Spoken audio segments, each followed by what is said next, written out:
आजिठू चिंगेरकटा कीर्तन मंडप कंपी उठिब। डुंगरीपाली ब्लॉक चिंगेरकटा ग्राम में आज 16 प्रहरी नामयज्ञ अनुष्ठित हुई 11 तारिख रविवार दिन यह पूर्णाहुति पड़िब। एही परिप्रेक्षी आज 9 तारिख शुक्रवार दिन कलश यात्रा अनुष्ठित हो जाइछि। ग्रामर बहु संख्यार महिला जोगदे मंडप को कलश शोभा यात्रा बाहर गाँ पोखरी को जाइथिले। सेठारे पूजा अर्चना करी कलश बुड़ाई पूर्ण कलश धरी लंबा लाइन रे पुणी पूजा मंडप को फेरी मंडपरे कलश स्थापन करथिले। मंडपरे मंत्रपाठ परे नाम धरिबार कार्यक्रम रहिछि। एथिरे मुख्य पुरोहित शरत मिश्र एवं तांका सहयोगी पूजा कार्य तुलाउथिबा बेले एथिरे आकाश दंडसेना और तांका सहधर्मिणी पुष्पा दंडसेना कर्ता भावरे कार्य जोग दैछंती। मंडप साजसजा करथिले वीरेंद्र दंडसेना। कमिटी सदस्य नथिला भई भागीरथी दंडसेना, विनय दंडसेना, प्रहलाद दंडसेना, राधाकृष्ण कटुआल, कश्यप दंडसेना, समारू भई, हेमंत पटुआल, सिमरानी दंडसेना, नील भई, सुरेश भई, आलोक साहू, अर्जुन भई सहित समस्त कमिटी सदस्य एवं ग्रामवासी माने सहयोग करथिले। आज 3 दिन धरी नामयज्ञ अनुष्ठित होई रविवार दिन यह समापन हेबो बोली कमिटी सदस्य प्रकाश करिसंती। आज आम चिंगेरकटा ग्राम में 16 प्रहरी नामयज्ञ अनुष्ठित होउछि।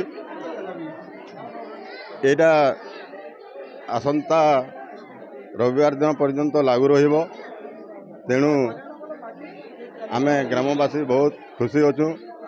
ये नामयज्ञ केमती सुपरिचालन हेब कमिटी माध्यम आम समस्ते सजाग रहीचु एवं एटा को सुपरिचालना करने आम सब बेले चिंता करूँ। एणु आम ये अंचलवासी को निमंत्रण करूँ जे से मैंने आमर 16 प्रहरी नामयज्ञ आसी साहाय्य करंतु एवं शांति श्रृंखला बजाय रखी आम नामयज्ञ को संपादन करंतु।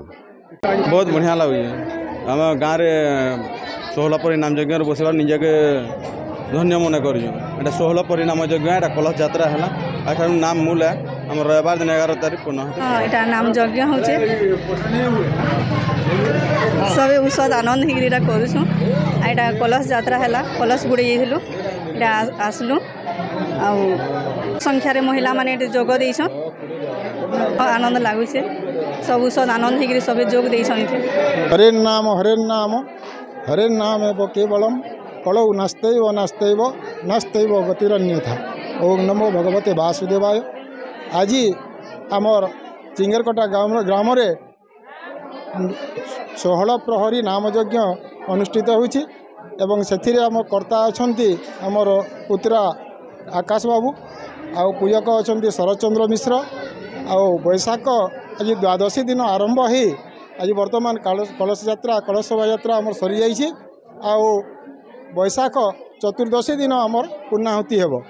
आउ कलश यात्रा रे आमर चिंगेरकटार माँ भौणी माने अति सुंदर भाव में सुसज्जित हो समस्ते आमर जो कटा अच्छी बंध अच्छी से जाई समस्ते पानी आनिसंती एवं अति सुंदर भाव में बहुत भव्य परिवेश बहुत सुंदर परिवेश बहुत वर्णाढ्य परिवेश आउ समस्तंकर आशा और विश्वास गाँ लोकंकर समस्तंकर सहयोग मध्य अच्छी एवं समस्ते एपरी भाव में समस्ते आनंदित अछंती।